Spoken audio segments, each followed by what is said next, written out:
Hello, volunteers! Hope you are having a great day today. Before anything, I would like to thank you for joining JA Careers training program with us. We are about to start the first session of our training video. I am from JA Philippines, and I will run through the program for you. You will also receive the volunteers packet and PowerPoint presentation with notes. Now, what is JA First? JA, or Junior Achievement, aims to educate students on matters involving the global economy. They aim to prepare students for handling the pressure of being a future businessman or career woman or man. JA Careers with a Purpose helps students in 4th year level understand the importance of work readiness. The program emphasizes work readiness content while providing a strong focus on social studies, business, consumer economics, reading, writing, and mathematics. During the sessions, students will learn fundamental business and economic concepts, explore career interests and opportunities, and learn important principles of financial literacy. In the first session, you can start by introducing yourself to the students. The title of the session is Sense of Purpose. You can ask the following questions. What is your career goal? What do you expect your career would entail you to do in the future? And then, ask the students to share their answers.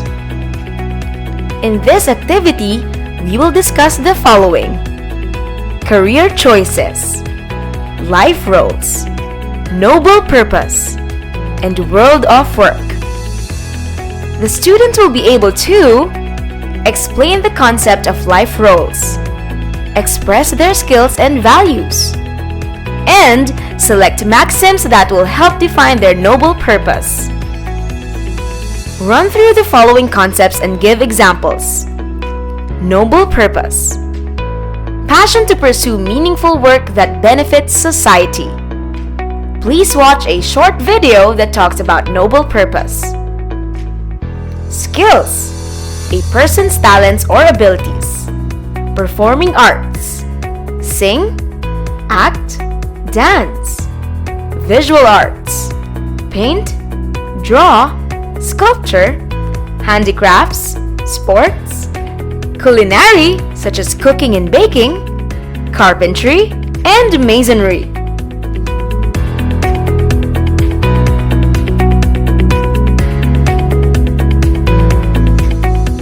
I believe that purpose is ultimately the engine of all sales and all growth in any business. If you believe in the product that you're doing, you will drive success. And let me begin with a couple of interesting things. When you ask people, as my friend Jim Kouzes has asked people all over the world, why do you admire leaders? Why do you follow them? What makes you want to follow a particular leader? He's asked that in 25 countries for almost 30 years now. It doesn't vary by country. It has changed almost in a negligible way in 25, 30 years. What we admire from leaders is very simple. Number one thing, all over the world, 90% of people say one of the top reasons I follow a leader is they are honest, I trust them. Francine said this earlier, trust is everything. Doing what we say we're going to do, taking an interest in people's lives, being worthy and honest and transparent, very important. But then, the number two thing all over the world is I want my leader to be inspiring. It's more important than being supportive. It's more important than being caring. It's more important than being organized or diligent or ambitious or intelligent. They want us to inspire them. They want us to show them something that they are a part of that is more noble. And I'll tell you some really fascinating research that's been done at Yale University. It turns out that Amy Wazisky at Yale University has found out that people see their jobs in one of three ways. Every one of you in this room and every person who works for you see our jobs in one of three ways. First of all, we see it as a job.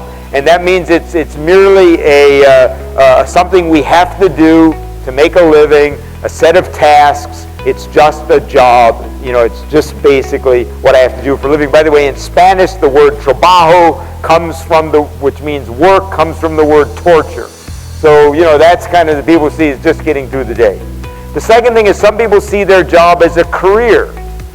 And that is, their job is kind of a stepping stone to accomplish something that they want to have in their life. A nicer house, a nicer car, status, power, influence, whatever that might be. The job is a stepping stone to something they want in their life. And then the third way is some people see their job as a calling. Calling coming from the Latin word vocato, to be called out, meaning I see a deeper purpose in my work. I believe my work is a calling, something in which I am making a big difference in the world. Now you say, this is interesting, but what's really more interesting is what Amy Wojcicki has found out about the impact of how you see your job in one of those three ways. It turns out, by the way, that people who see their job as a calling work longer hours, work harder, are more committed, are more willing to sell, are more happy, and you keep going down the line about 8 different outcomes in which people who see their job as a calling are fundamentally different than people who even see their job as a career. Because some say, well, it's okay just to see my job as a career. No, the magic is when people see their job as making a difference.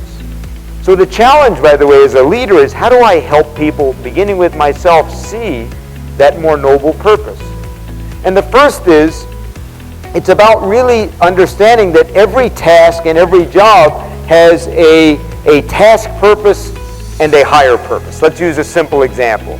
I again am that customer service rep, and you've asked me to get people to have other bank accounts and credit cards and other things that they might upsell, if you will. We don't want to use that word, but let's use it. That's what we're doing. We're upselling. We're trying to get a bigger piece of the wallet and trying to make a difference for clients at the same time. Let me ask you a question. If that person trying to upsell that client sees that task as making more money for RBC versus making a difference in the lives of that client, of that customer, will they be more proud, more willing, and more bold in offering that? What do you think? Of course they will. If I see that as I'm making a difference, I'm going to fundamentally see that in a different way. It matters how we see our jobs. And so the first thing as a leader is we have to continually reinforce that, connect the dots for people. I know you've seen me talk about that on the videos, but what does that mean? It means every meeting begins with an example of the higher purpose. Every time we go through the numbers, we remind people of the real difference that makes in the lives of customers. When we are challenging people to upsell or to offer more products and services to a client, we are constantly and consistently connecting the dot to why that actually matters for the client in the moment. Give 5 minutes for the students to list down their skills. After 5 minutes, ask the students to share their answers. Next concept is interest, a person's preferred activities or hobbies. You can also share your interests and hobbies. Ask the students the following questions. Can their interests be the same as their skills? Can they be different? And then, ask the students to answer the questions. Next slide will be the discussion of the 2 questions. Question: can their interests be the same as their skills? Yes, they can like math and be good at it. Can they be different? Yes, they can like basketball but not be very good at it. Or they can be good at swimming but not like it very much. Next concepts are values and maxim. Values: a person's beliefs and ideas. Sample values are respect, integrity, and compliance. Maxim: a principle or rule of conduct. The lessons of the past are guide for the present. You can also give other examples of values and how you use it in the workplace. Example: punctuality. Next part is an activity with the students. Give 5 minutes for the students to answer the following questions. List down your career goals and what you want to be in the future. List down what skills you need to acquire to do it. Ask the students to share their answers. You can also share your own career goal and what skill you'll need for this. That is all for session 1.